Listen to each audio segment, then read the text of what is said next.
बिस्मिल्लाहिर्रहमानिर्रहीम। नाज़रीन असलबात से मैं इकबाल जो नाज़रीन, इसमें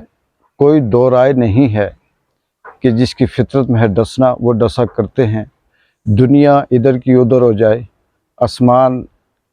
ज़मीन पे आ जाए, ज़मीन आसमान पे ऊपर चली जाए, कहते हैं कि समंदर खुश्क हो सकते हैं, पानी के अंदर आग जल सकती है, लेकिन जो इंसान की फितरत है वो नहीं बदल सकती। बदकिस्मती से पाकिस्तान के ऊपर जो मुसल्लत रहे हैं और इस वक्त तक मुसल्लत हैं, इनकी फितरत में लूटना, झूठ बोलना, करप्शन करना और अवाम दुश्मन पॉलिसी बनाने के अलावा इनकी फितरत में कुछ नहीं है। ये जो रजीम चेंज की पैदावार इस वक्त इस मुल्क के ऊपर मुसल्लत है, अवाम के ऊपर, इनके माजी के भी अगर रिकॉर्ड देखें तो जब ये अपना सामान, अपना माल, अपनी गाड़ियां बाहर से मंगवाते थे तो चंद दिनों के लिए एक्साइज ड्यूटी ख़त्म कर देते थे और जैसे ही इनका अपना माल आता था तो ये वापस उसे टैक्स को बहाल कर देते थे। इस हद तक ये हरामखोर और करप्ट लोग हैं कि इन्होंने मुल्क के अंदर कोई ऐसा प्रोजेक्ट, चाहे वो बिजली का हो, सड़क का हो, पुल का हो, मोटरवे का हो या फिर मेट्रो का हो या किसी भी हवाले से कोई प्रोजेक्ट हो, उसमें कमीशन के अलावा इन्होंने दुनिया की कोई बात नहीं की। और जहाँ भी इन्होंने कोई ऐसा प्रोजेक्ट बनाया जिसको अवाम का नाम दिया, वहाँ पर पहले अपने रिश्तेदारों, चाहने वालों या जानने वालों को ठेके दिए, उसके बाद उससे कमीशन लिया और फिर आगे अवाम में फ़रोख्त किया। अब आते हैं इसी सिलसिले की कड़ी अभी तक जारी है। चाहे यहाँ पर बड़े बड़े फ़लसफ़ी दानश्वर बैठकर जितने मर्ज़ी फ़ैसले सुना दें, क्योंकि इन्होंने अदलिया के ऊपर भी वही लोग रखने हैं जो इनके पसंद की बात करें। इन्होंने ताकतवर फ़ैसला साज़ों को भी उन ही लोगों को रखना है जो इनकी मर्ज़ी की ताकत इस्तेमाल करें। ब्यूरोक्रेसी पर भी वही लेकर आने हैं जो इनके कहने पे चलें, क्योंकि ये सारे के सारे मजबूर हैं, एक दूसरे के काने हैं, एक दूसरे के हाथों ब्लैकमेल होते हैं। चाहे वो ब्यूरोक्रेसी हो, हुकूमत हो, फार्म 47 के ये ग़ुलाम हों, मुक़्तदर हल्के हों, फ़ैसला साज क़ुव्वतें हों, अदलिया हों, जजेस हों, सब एक दूसरे की चोरियां जानते हैं और ये अपने अपने ये उस दायरे में सब नंगे हैं। इन्हें पता है कि मैंने अगर उसकी बात की तो वो मेरी बात कर देगा, मैंने उसकी कमीज़ उठाई वो मेरी कमीज़ उठा देगा, इसलिए ये एक दूसरे के साथ मिलकर खाने को तरजीह देते हैं। ये सिलसिला भी जारी है।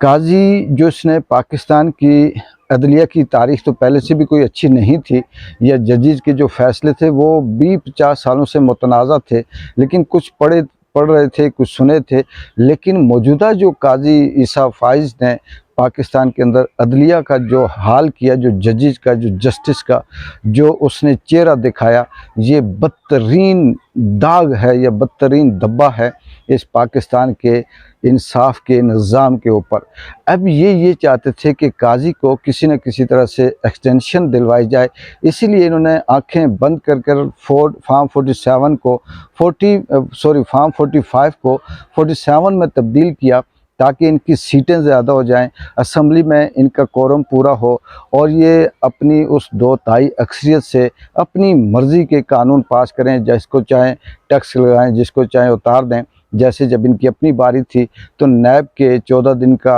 इन्होंने रिमांड किया। जब इन सब ने अपने केसेस ख़त्म कर दिए तो फिर इमरान खान की बारी आई तो वही 14 दिन वाला 36 दिन 40 दिन तक इन्होंने उसका रिमांड कर दिया।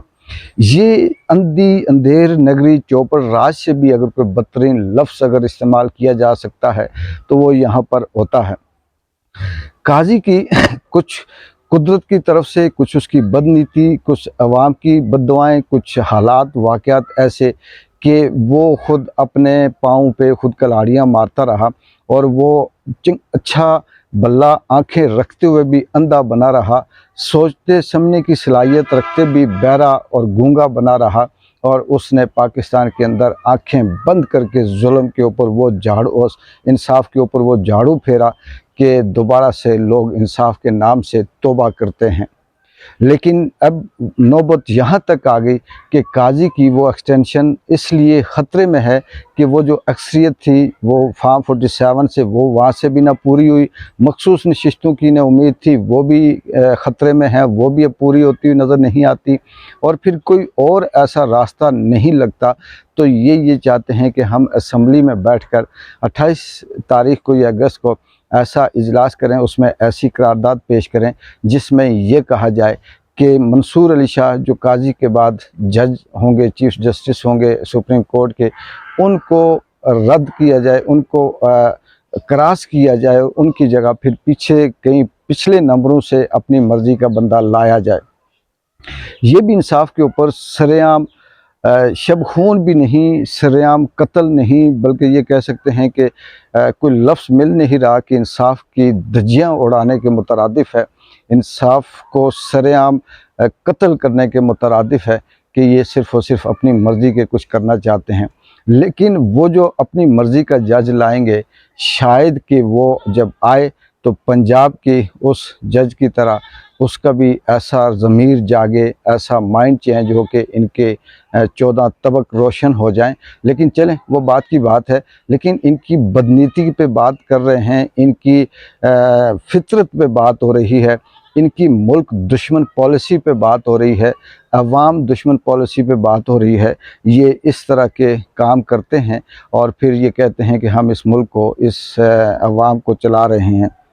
यहाँ ही ना जाएं, बल्कि आप ये देखें कि बहुत जगहों पे सहाफ़ियों ने भी रिपोर्ट किया कि 3800 कंपनियां जो पाकिस्तान से शिफ्ट होकर दुबई में अपने बिज़नेस को उन्होंने ट्रांसफ़र किया और वहाँ उन्होंने स्टार्ट करने की कोशिश की, क्योंकि यहाँ पे वो नाउम्मीद थे, मायूस थे और उन्हें किसी किस्म की कामयाबी नज़र नहीं आती थी। और इसी तरह से जो यूटिलिटी स्टोर के मुलाजमीन हैं उनको बंद कर दिया, मतलब यूटिलिटी स्टोर को, और 11,000 मुलाजमीन कहते हैं कि बेरोज़गार हो गए। ये इन फार्म 47 वालों का विजन है, ये ताकतवर हलकों की रोज़गार की स्कीमें हैं, ये फ़ैसला साज कुव्वतों के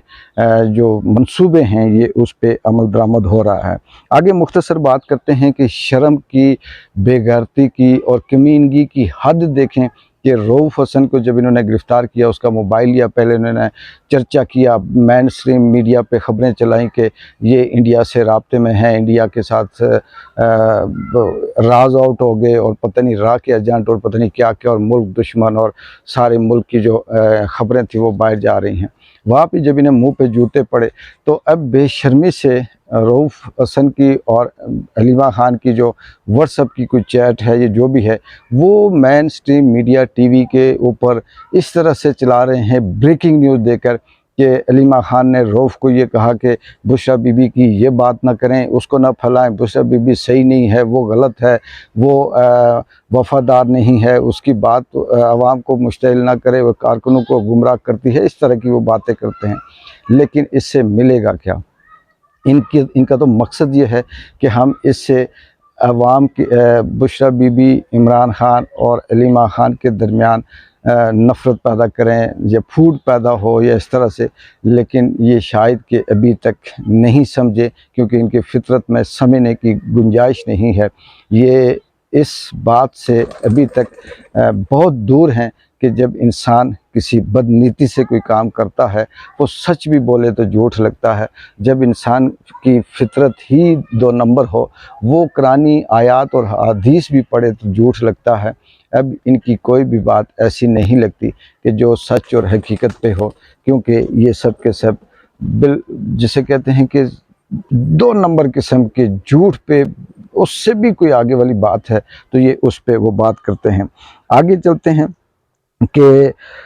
जो आने वाले दिनों में पाकिस्तान के अंदर स्टूडेंट तहरीक चलने की बातें भी चल रही हैं, सोशल मीडिया पे भी है। इस पे अगले व्लॉग पे बात करूंगा कि क्या स्टूडेंट तहरीक कामयाब हो पाएगी, क्या स्टूडेंट तहरीक को भी अभी तक खौफ है, उन्हें डराया धमकाया, उन्हें उठाया जा रहा है, उन्हें जान से मारने की धमकी दी जा रही है। लेकिन बात वही है कि ये स्टूडेंट अगर मुत्तहिद हो जाएं तो ये स्टूडेंट नहीं रहेंगे, फिर पाकिस्तान का आम मज़दूर भी निकल पड़ेगा, गरीब उठेगा, बेबस उठेगा, ताजर उठेगा, बिजनेसमैन उठेगा, क्योंकि इन फार्म 47 जैसे मुल्क दुश्मन और अता ताड़त जैसे बांदरों से लोग अब तंग हो चुके हैं। वो अब